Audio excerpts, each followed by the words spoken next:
बताना चाहता हूँ गागड़ा जी, पहले दिव्य दरबार के लिए जो है छत्तीसगढ़ की जो भक्तजन हैं, जो दुखी परिवार हैं, उनको मध्य प्रदेश या अन्य राज्यों में जाना पड़ता था और पर्चा बनाने वाले तो मध्य प्रदेश में ही हैं। तो अधिकतर जो छत्तीसगढ़ के जो लोग हैं, जब बैगा गुनियाओं से ठीक नहीं हो पाते थे तो फिर वो मध्य प्रदेश जाते, और छत्तीसगढ़ में कोई दिव्य दरबार नहीं था। तो अब आपका और अपना छत्तीसगढ़ का पहला दिव्य दरबार वो मां मातंगी दिव्य दरबार है। मां मातंगी की।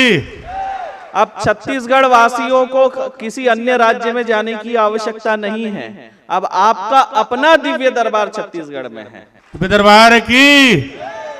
और जैसे कागड़ा जी बोल रहे थे कि इतना दुख है, भूत प्रेत तंत्र बाधा ये सब है, तो देखिए हर सिक्के के दो पहलू होते। अगर हम शिव जी को मान रहे हैं तो भूत प्रेत को मानना पड़ेगा, हनुमान जी को मान रहे हैं तो भूत प्रेत को मानना पड़ेगा। हम हनुमान जी को मानते हैं, हम शिव जी को मानते हैं और भूत प्रेत नहीं मानते।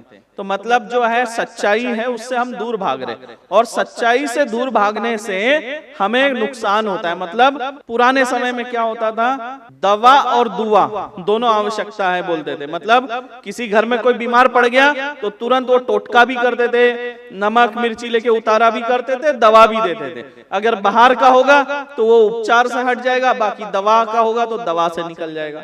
लेकिन आज क्या है, सिर्फ हम दवा के चक्कर में हैं, और सिर्फ दवा के चक्कर में रह के ज्यादा नुकसान होता है। अगर बाहर का चीज है तो वो तो ठीक नहीं होगा, इसलिए दवा और दुआ दोनों की आवश्यकता है। देखिए जब कोई मरीज हॉस्पिटल में एडमिट होता है, आईसीयू में होता है और बहुत क्रिटिकल कंडीशन में होता है, तब डॉक्टर भी क्या बोलता है कि मैं दवा से ठीक कर दूंगा, बोलता है क्या? वो बोलता है मैं तो पूरी प्रयास कर रहा हूं, अब ऊपर वाले के हाथ में है, अब दुआ ही काम आएगी, भगवान से प्रार्थना करो, अब भगवान ही बचा सकता है। तो जब साइंस भी घुटने टेक देता है ना, वहां से सनातन की शक्ति शुरू होती है, वहां से अध्यात्म की शक्ति शुरू होती है, जहां साइंस घुटने टेक देता है। तो ये सब चीजें हैं, प्रभाव डालती हैं। और अगर बाहर का कुछ है तुरंत अगर धाम में दिखा देते हैं, अगर कोई हमारा व्यक्ति बच जाता है, ठीक हो जाता है, तो इसमें बुरा क्या है? सही है गलत है? और बाकी पर्चा बनने से हमारे जीवन में क्यों समस्या है, कहां से, वो सब पता चल जाता है। और मैं आपसे एक निवेदन और करूंगा कि आप जो है यहाँ के